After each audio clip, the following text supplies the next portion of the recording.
These books behind me, all fake. Haven't read a word.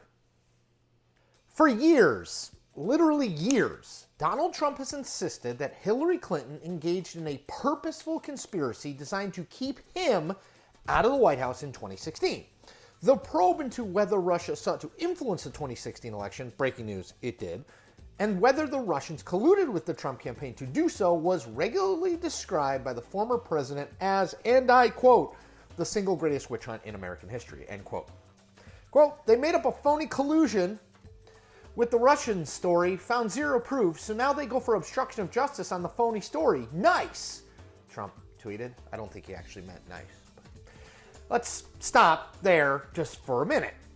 The investigation, which was led by special counsel Robert Mueller, led to 199 criminal charges of 37 people and entities. 7 people, including former Trump fixer Michael Cohen and former Trump campaign chairman Paul Manafort, pled guilty. 2 people, Manafort and Roger Stone, were convicted at trial. 7 people served prison time in connection to the Russia investigation. Of the Trump campaign, Mueller wrote this, quote, if we had confidence after a thorough investigation of the facts that the president clearly did not commit obstruction of justice, we would so state. Based on the facts and the applicable legal standards, we are unable to reach that judgment. Accordingly, while this report does not conclude that the president committed a crime, it also does not exonerate him, end quote. So, well, yeah.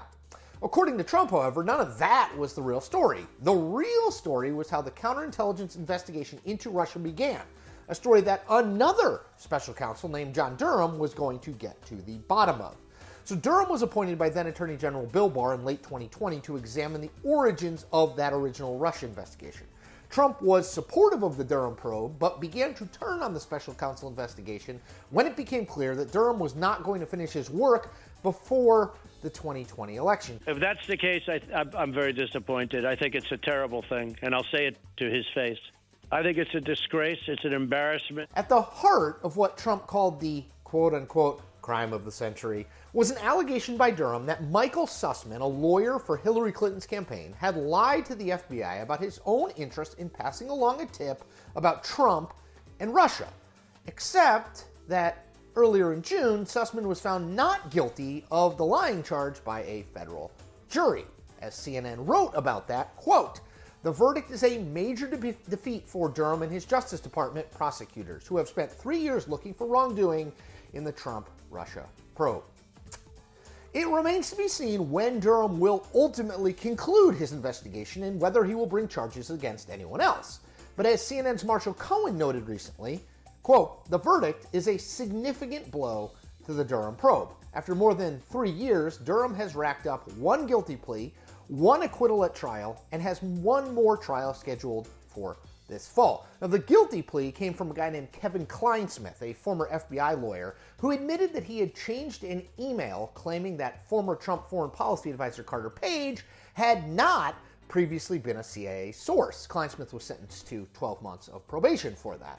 The trial, which is expected to start in October, is of Russian expatriate Igor Danchenko, who is charged with lying to the FBI as the organization tried to verify claims made in a dossier on Trump put together by former British intelligence agent Christopher Steele, aka the Steele dossier. Danchenko, by the way, has pleaded not guilty.